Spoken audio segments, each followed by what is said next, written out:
All right, why don't we get started? Welcome everyone. Today is our 9th Calgary Adapted Hub Research and Community Engagement Seminar. Welcome to 2022. I'm going to lead off today with a land acknowledgement and then introduce our speaker. And after Dr. Condliffe has had an opportunity to present her topic, we will open the floor for questions and discussion.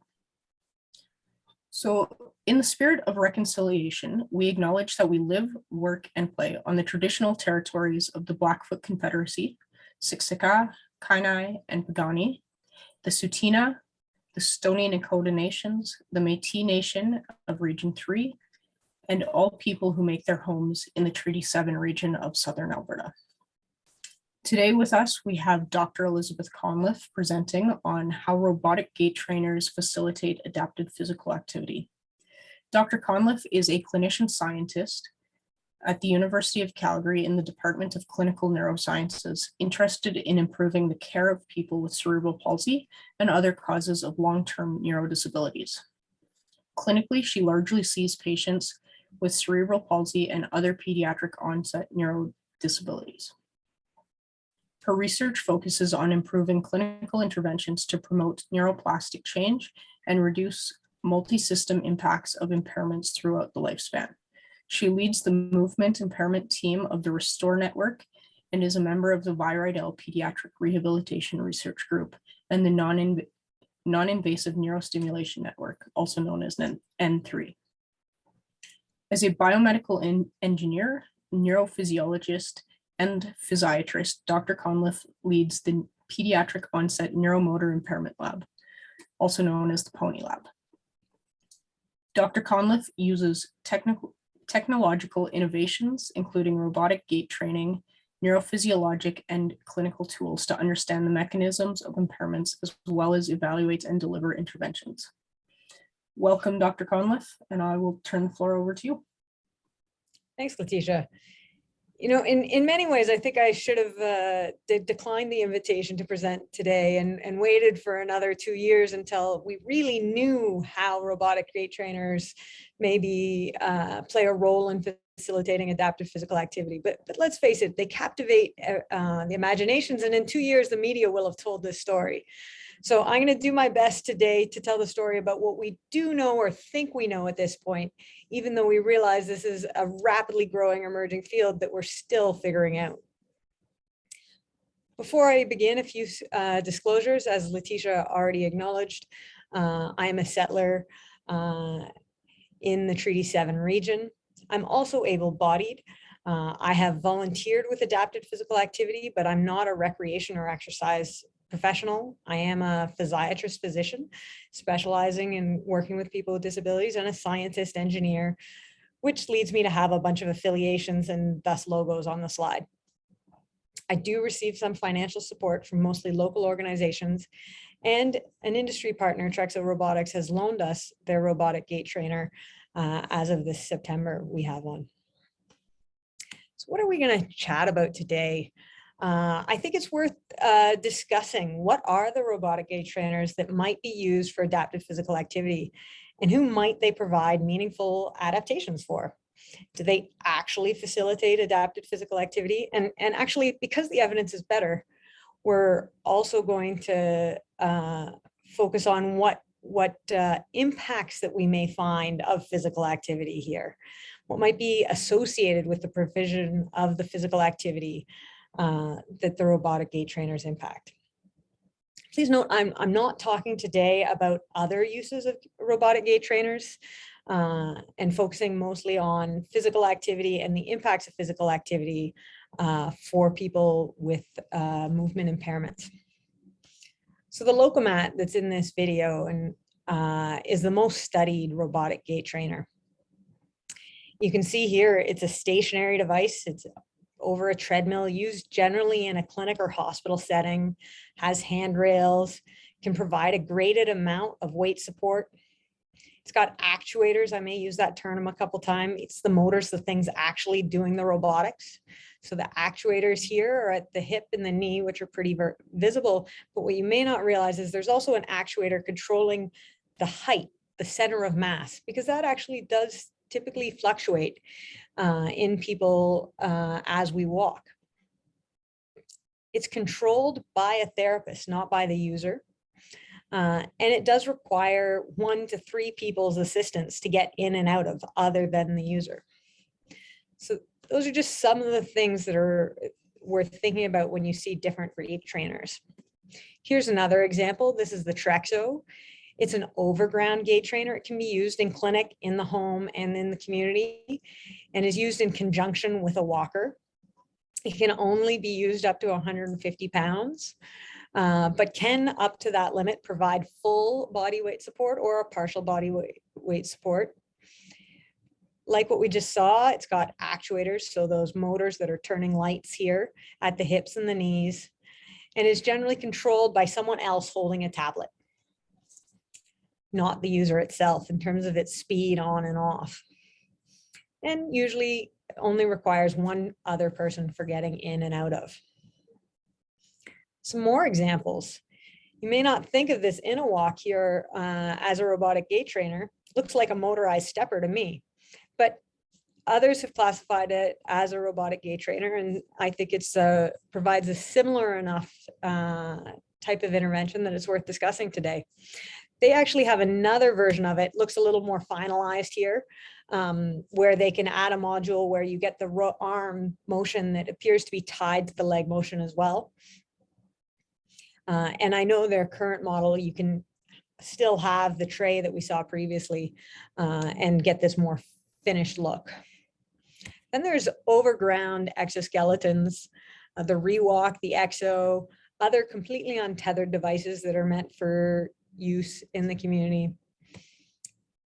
Here's an overground device that provides purely a center of mass robotics, really adjusting for ensuring the weight support is exactly what's needed. And just there are so many more. I only grabbed a few here as example. I'm limiting these examples to those that are designed for people with disabilities. But as you can see, there's great variability. In fact, not all these robotic gait trainers walk, but they all have been called gait trainers. So a scientist in Europe has tried to come up with a way to approach and think about conceptualize the differences here.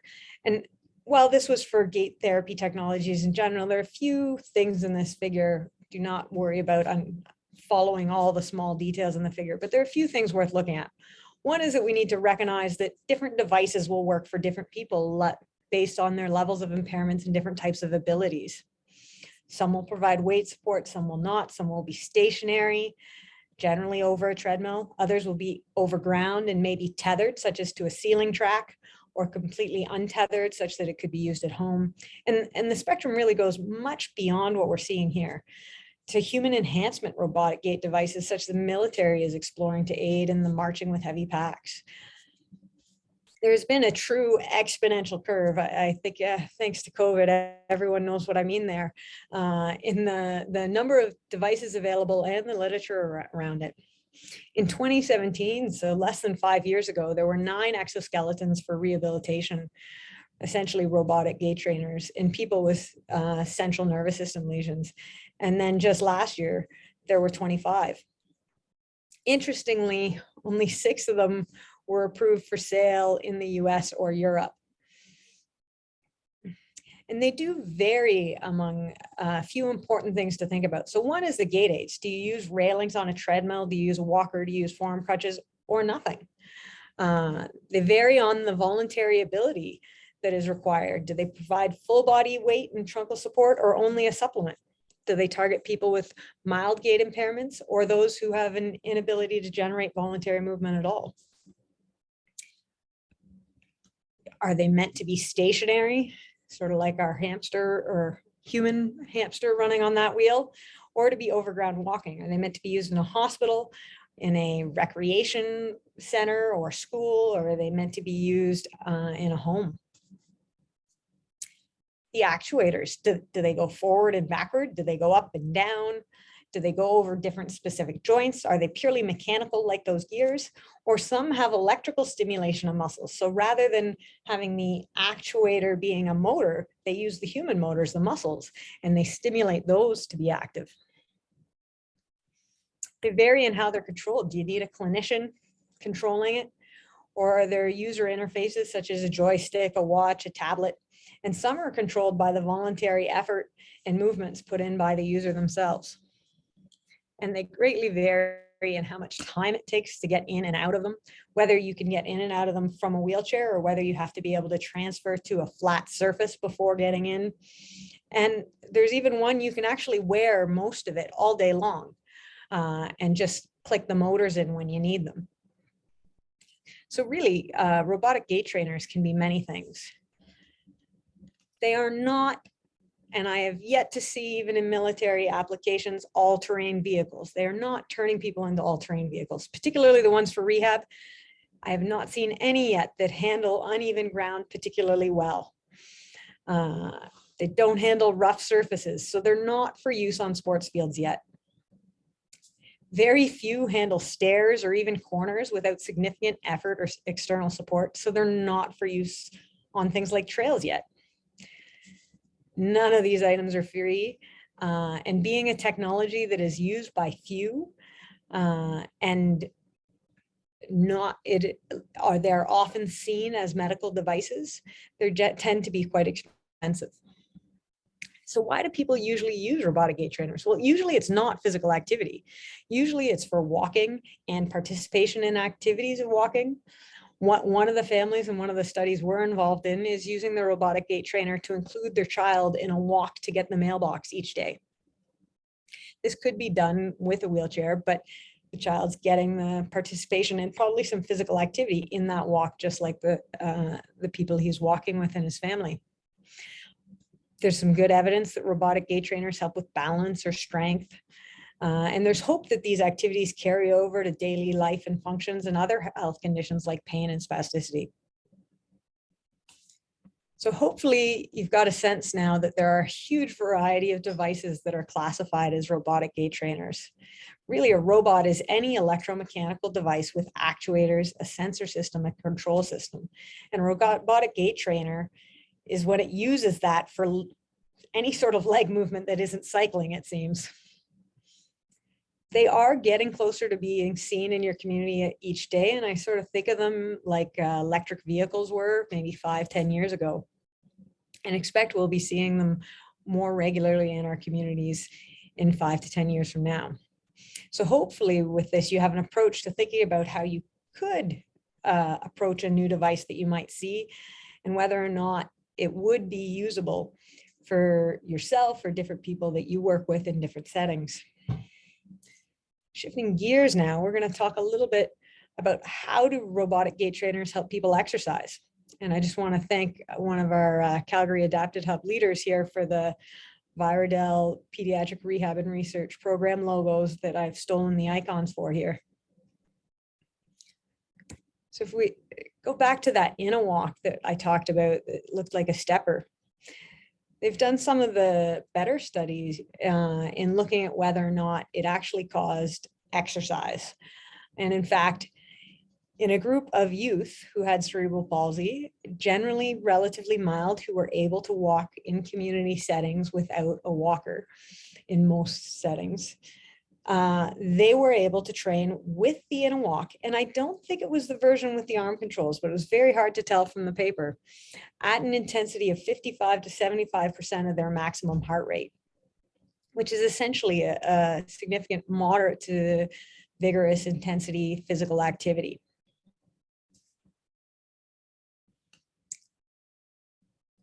Some of the overground robotic gait trainers, those exoskeletons, have been studied. And interestingly, they do result in steps. People who cannot take steps without the trainer take steps. People who can take steps faster. And hopefully that means more in a day. When you ask whether they feel like they're putting in effort the way one might with activity, generally it's considered light to very light activity, which is good if it's an assisted device that you might want to use all day, but isn't good if it's the device you're trying to get exercise with. Now, despite people rating it as not very intense activity, fatigue was cited as the common reason why people stopped using it after 20 minutes to an hour. And so it actually makes more sense that when they measured the energy expenditure, the metabolic equivalents that were used while walking with the robotic gait trainer, that a level similar to a moderate intensity exercise that would be expected to tire someone out was found. So it does look like in people with spinal cord injuries, these overground robotic gait trainers are resulting in physical activity. We've done a little work in the area too, looking at Atrexo. We did a case study, the first 3 months of use, and found that our participant, who normally would take 0 steps without the gait trainer, was taking 865 steps a week. Those of you who track your gait and how many steps you take a day say that's not that much, but remember that that is infinitely more than 0. Now, she is not alone. We've now are doing a study where we're prospectively tracking the usage of people around the world who are buying or leasing Atrexo. And most of the people who are doing that are unable to take any steps without it. And in their first month of use are averaging over 1,000 steps per week. In fact, there was one user who actually no longer uses the Atrexo. He averaged almost 9,000 steps a week over the first 13 months and found that his walking improved so much that he walks so fast that he no longer finds the Atrexo to be beneficial. So we thought we'd try and quantify beyond steps the physical activity, and we used the PROMIS Physical Activity Questionnaire, which is a validated patient report outcome measure instrument, but isn't necessarily validated in people who cannot walk. Interestingly, at baseline, most people were reported to be less than 50, this blue line here. That suggests that they're reporting lower levels of physical activity than is average. And while it seems like most are showing some improvements, it's not consistent or large enough to be a significant difference yet. And what we've heard from families is that they don't think the outcome measure we're using is really relevant to their children. For example, there's a question about sweating and how much the child sweats in a week. And many people are telling us that as a result of some of the health conditions their child has, sweating is not a good indicator of physical activity at all. So how else might it be useful? This is Griffin. He's able to take a few steps primarily for therapeutic reasons before he starts using Atrexo. You can see he has significant difficulty and needs a little bit of a sensory trick or support to initiate taking a single step. Here we are 2 months later, and you can see he can take multiple steps in sequence. So he was not only taking steps he wasn't taking before he had the Atrexo, but in general, it became easier for him to take steps out of the Atrexo. And from a physical activity perspective, what his family was most excited about is that he was now playing soccer with his father and having a lot of fun doing it, which was something he was not able to do easily before.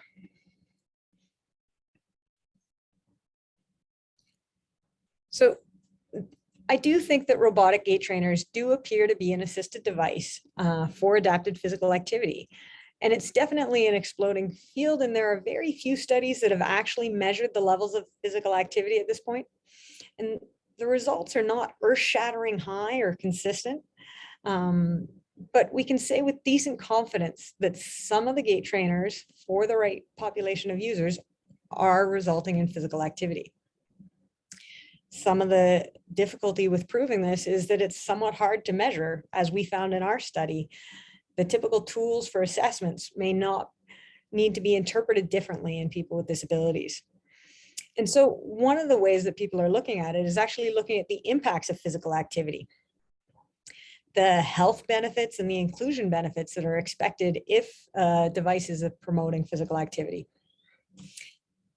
There's a group out of New York that's done a series of studies involving people with spinal cord injury using robotic gait trainers.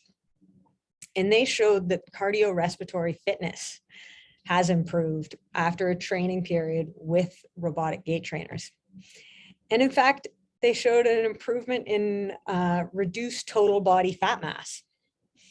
Now, before we get too excited that this is really good, clear evidence that we can generalize to everybody, it's worth noting that these studies were all done in people with spinal cord injury. And there are changes to the regulation of autonomic function, so how heart rate is regulated, and even small blood vessels are regulated, blood pressure is regulated in people with spinal cord injury, such that the response to exercise may be slightly different. So we need to replicate these findings in other populations as well. But it is certainly promising early data to suggest that you can get physical activity benefits and increased fitness and physiologic benefits from robotic gait training. Now, I highly doubt anyone expected to come to this forum to hear about poop. But for anyone who has been constipated or a parent of someone who's been constipated, constipation can have a significant impact on quality of life. And reassuringly, we've been able to show, and quite consistently, that robotic gait training can reduce constipation. I think of this as a sequelae of inactivity. So we are providing a physical activity to impact constipation, but it may not need to be that moderate to high intensity, just reducing the level of inactivity, sedentary time, and providing some light physical activity may be all that's needed. Certainly in our case study, we found that bowel habits became both more frequent as well as qualitatively softer and easier to pass. In our study of home users, preliminary data of those who were constipated at baseline shows that most had improvements, although a few people had no change and one person seemed to get worse. Very preliminary results. Now, in spinal cord injury, again, there is more evidence and it seems to be becoming quite clear. So for those of you who aren't used to looking at this type of plot, they have the same symbol for each user going from one spot over to the next spot. And a downward line means an improvement in bowel function or less bowel difficulties. And you'll see, with the exception of this one upward line in this study, everybody went downward. And in fact, in a systematic review, so that's a study that looks at multiple studies and combines the results, they found that 61% of participants in robotic gait training had improvements in bowel habits. Again, this was specific to people with spinal cord injuries. So another thing you may not have expected to talk about at coming to adapted physical activity presentation is sleep. But it is another impact of inactivity that might improve with greater light physical activity. We decided to look at it again after in our case study. We didn't think to measure it, but the family told us that our sleep improved. So now we try and measure it in all our studies. And we used a similar instrument to the one we used for physical activity, the PROMIS scale. Here, each dot represents a participant. And the solid line is where the 50% of participants are either at or above and 50% are below this line. So this blue line is again the 50, so where the average person is for sleep disturbance. So every single person who is using a robotic gait trainer reports more sleep disturbance than average at baseline when they started to use it. Then when we looked at the change score after 1 month of use, most people had a negative number, as in their sleep disturbance went down. And when we do a statistical test, we get in research the magic, clearly significant number to say this is real, this isn't just by chance. We believe that it is very likely that this would be replicatable if we were to do the study again. And in fact, the robotic gait training is associated with a reduction in sleep disturbance or improved sleep disturbance. A recent review looking at a series of possible interventions for physical activity in wheelchair users of all sorts of different disabilities also found that when they looked at robotic gait training, that there was an improvement in sleep. Although when you dive into it a little more, that conclusion is based on very, very few participants, a very, very small number of studies. So I encourage a little bit of caution here, but it looks very promising that sleep may result, sleep improvements may result from robotic gait trainer use. So what else are they doing? I think we really need some qualitative research like the one cited here to really tell us the broad ways that robotic gait trainers are impacting. And this one wasn't focused on physical activity. You can see some of the social advantages that people involved in this study thought might be happening. There are many great examples. You know, I've heard of a participant who was really excited to bring his friends to see his robo, which is what he called his robotic gait trainer, as opposed to having a therapy equipment. He had the cool thing for show and tell. Another child whose sibling and his friend wanted to walk with her in the robotic gait trainer rather than, you know, being assigned to help with the physical therapy sort of thing. I think it's the proximity that robots are cool. I have a really great video that unfortunately I'm never going to be able to share of our case study participant walking into her library with her whole school lined up on either side. So you've got all these faces of all these school classes, and I'm never going to find all the parents to sign off and allow it to be disclosed. But you can see their awe, and you hear the couple say, "Wow," another one says, "Oh, is that really her?" And there are benefits to that we don't know how well to quantify and describe. Robotic gait training is somehow different than other interventions, and included in its potential are the downstream impacts of participation, whether that be participation in adapted physical activity as well as participation in other aspects of life. So really, I've realized I've spoken much too fast today, but we've gone through and talked a little bit about robotic gait trainers, how they may impact physical activity, and just now sort of summarizing on the, while we don't clearly show that they cause physical activity universally, there are some pretty clear evidence that we can result in greater cardiorespiratory fitness and decreased impacts of inactivity, whether it be sleep and bowel function.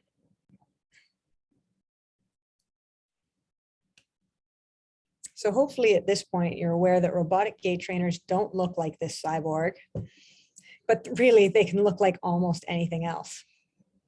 Some appear to clearly facilitate adapted physical activity, but it may depend on how it's used and with what group of people. And they aren't quite ready for application to be used to facilitate inclusion in organized sport necessarily, but can be used for inclusion in adaptive physical activity in general.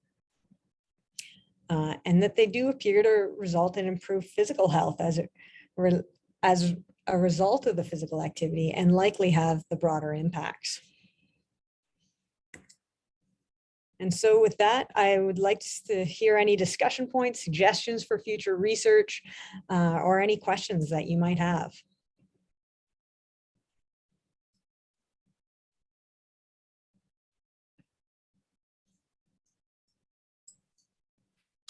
Thank you, Dr. Condliffe. We'll open the floor for anyone who has any questions.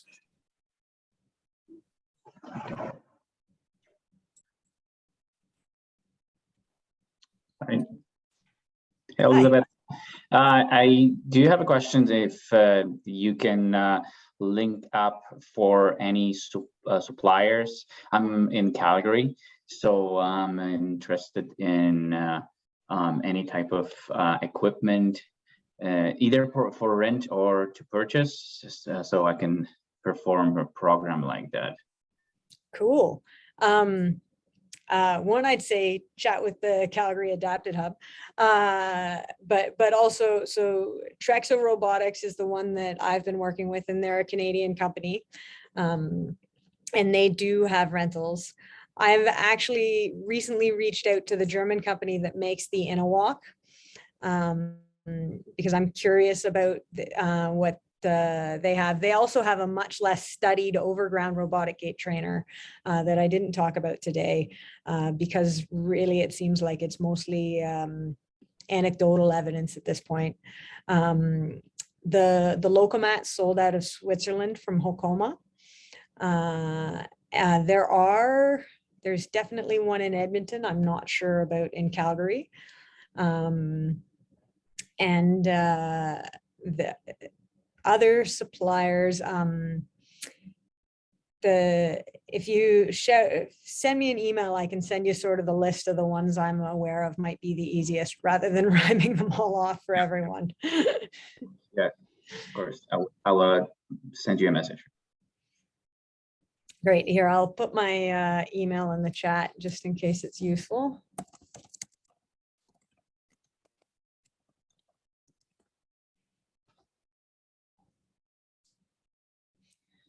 Speaking of which, I see the chat has got some questions in it. What is the cost of robotic gait trainers and access in Calgary? And then what are safety issues? So safety issues I'll handle first. Highly variable. So the exoskeletons like the Rewalk and the Exo have great safety records, but in theory they can fall, and they generally do every now and then, depending on the experience and abilities of the user and the therapists who need to be with them. They are actually classified as a medical device that needs a clinically trained person to be with them at all times because of the safety concern. Other devices like the Trexo are extremely easy to use, and families and education aides are using them with no concerns. There's no flags for safety from the FDA or Health Canada. So it's highly variable depending on the device and sort of the inherent built-in gait aids around it. Hopefully that answered the safety question. Let me know if it did not. Cost of robotic gait trainers, again, depending on the device, highly variable.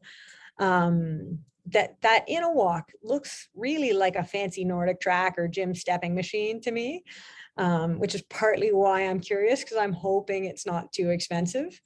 The Trexo is kind of like renting another car. It's about $1,000 US a month for the home version, and it's $75,000 to purchase outright for the clinical version. And that's US dollars. It's a Canadian company, but I know the quote's in US dollars, sorry, I think because they're rounder numbers. The Locomat is I think 4 or 5 times more expensive than that. And the home versions of the overground exoskeletons are in the same neighborhood of close to $100,000 to purchase by the time you've purchased your service contract and support, is my understanding. The third part to that question was access in Calgary. Yeah, so we have one Trexo now here at Children's, where there's a clinical program as well as a research program. There are people in Calgary, a family who has rented one. I know there's a couple other families in Alberta who have rented them, but again, it's all private access at this point. Again, there's a Locomat I'm aware of in Edmonton. I know private physiotherapy clinics elsewhere in the country that have them, but I'm not aware of any private physiotherapy clinics that have a Locomat in Alberta, but there could very well be. I have yet to see any evidence of an InnoWalk in Canada, but I'm actively curious about that. And some of the other gait trainers I showed in the initial video are coming out of Asia or Europe and still pending approvals. Switzerland has a big interest in this area, and the rehab hospital there has quite a few options, but they also have the option that people can be admitted for sort of an intensive bout of rehabilitation long after their original injury, which is not something we typically do in Canada. So I think there's a greater market for nationally covered services. What I think there's a potential for that hasn't been well explored here, and probably because of the safety issues that really the devices that don't have these concerns are really relatively new, is can we get them into recreation centers? So there's not one family that has to pay for the cost, but there's a cost recovery system of renting or access or other means to help improve access. And I think what we need is some better evidence that robotic gait trainers are helping with adaptive physical activity and can promote inclusion to help that problem. Okay, that was long answers to a 3-part 1 question. Please let me know if I didn't get it all. Next question was from Alex. Is it very easy to turn around, change direction in the Trexo? Is it as easy as in the Rift and Walker with the wheels unlocked?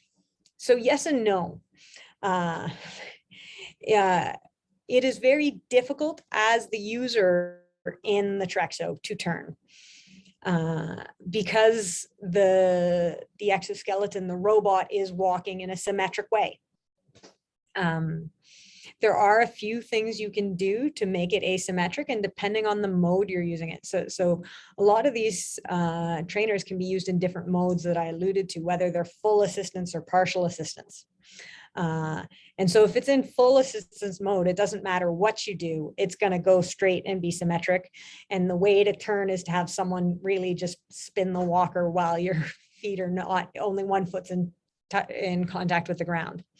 When it's in partial assistance mode, you can help take a little bit of a bigger step or a faster step on one side a few times in a row. But practically speaking, usually turning is done by someone pulling it. It is something that they need to work on, and they are working on with the controller.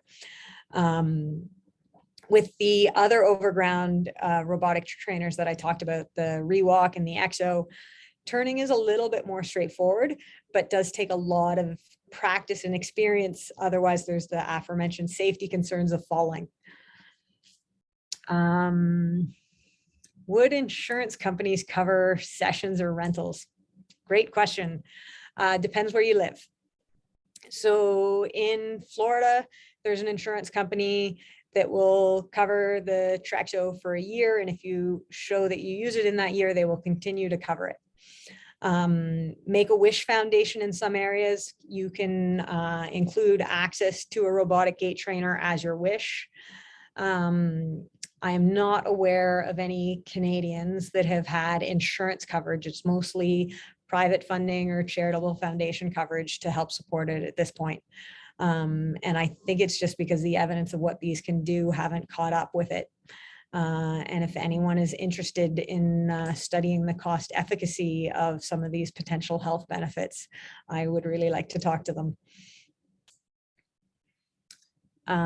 Next question. Is there a benefit 15 years post-injury to try robotic gait training in a way to improve current walking problems? They weren't available in early years, I'm assuming post-injury, except maybe the Locomat in Edmonton. So I think so. So here's the question of, do robotic gait trainers improve walking problems? And that is a very personal response that I don't know. In some people, there seems to be evidence that it does for certain types of walking problems. But there are certainly other people that it's not the right tool for.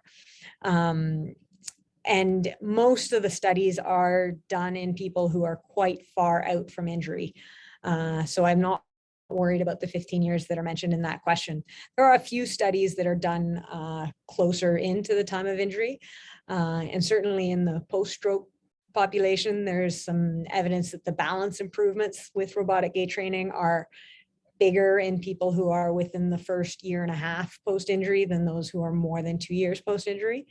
But that's really sort of not a well-studied conclusion yet, just some experimental inferences from existing studies. I think that's most of the question. Oh, I see someone's got a hand up in the chat. Hello, I was just wondering, is there any research on, like, say, how robotic gait trainers interact with like other current options for physical therapy? And would you say that the benefits overlap, or that it's better to only use, say, the trainer or the other type of therapy, or is it a more case-by-case sort of thing? Yeah, so it probably is case by case, but there are some studies that are combinations. So there's some studies that are combinations with functional electrical stimulation. There are some studies that are combinations with, you do your robotic gait training and you also do conventional physiotherapy. There's some studies that are combos. Most things in rehabilitation, it seems that when you mix two modalities, your benefits are synergistic, but we don't know enough yet. Is that, is there anything else I can answer more specifically to that question? I know that answered my question. Thank you. Right. I see a question about how to access the recording, which Karen has answered, and it'll be on the Calgary Adapted Hub powered by Jumpstart YouTube channel. And there's a question of how well is spasticity accommodated in a robotic device? Great question. Some of the devices having uncontrolled spasticity is a contraindication to use. They are concerned that they will cause people pain because they will fight it and don't know how to accommodate it. Most of the newer ones have realized that needs to be thought about, so is not a contraindication to use. There are inconsistent evidence that it actually causes improvements. So in a systematic review, again, a lot of the studies, particularly in people who are farther out from injury, have been done in spinal cord injury. But in a meta-analysis of many of the studies done in spinal cord injury, 31% of users found improvements in spasticity. That isn't to say the other 70% or 69% got worse, but it definitely wasn't a universal improvement. I think part of that is that it depends what spasticity is and where in the body it is. With the Trexo, I suspect it'll have a difference, and we saw some measurable differences in spasticity around the knee flexors because of that repeated stretch and the attempt to voluntarily extend the knees, particularly. But the ankles are fixed in that robot, and so many people have spasticity around the ankle that impacts gait, and not surprisingly, we didn't see any changes. So it really, again, depends on which device for which use, et cetera.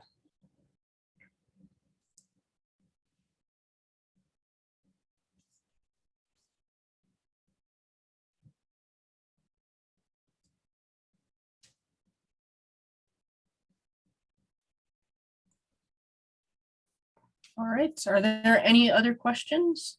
Or perhaps, I know Dr. Condliffe likes some feedback on new outcomes. Yeah. This is early stage that we're studying these devices, and really they're taking off like crazy. So if you have any suggestions of things or ways to study it better, that would be great. One more question just popped up in the chat. Is it possible for someone to be assessed for suitability in Calgary? Yes, I'm going to put my lab email address in the chat.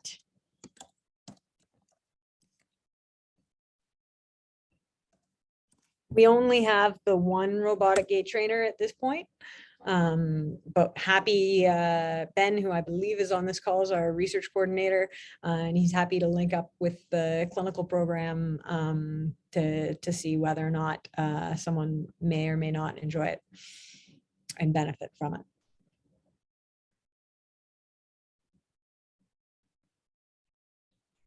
Excellent. And to the question, when will the recording be uploaded? It'll be about 24 hours. So I know Karen gets on that right away.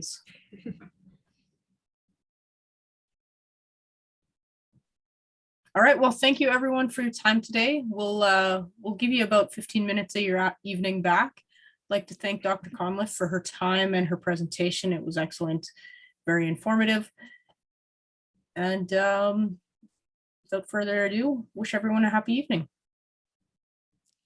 Thanks all for coming. Thank you.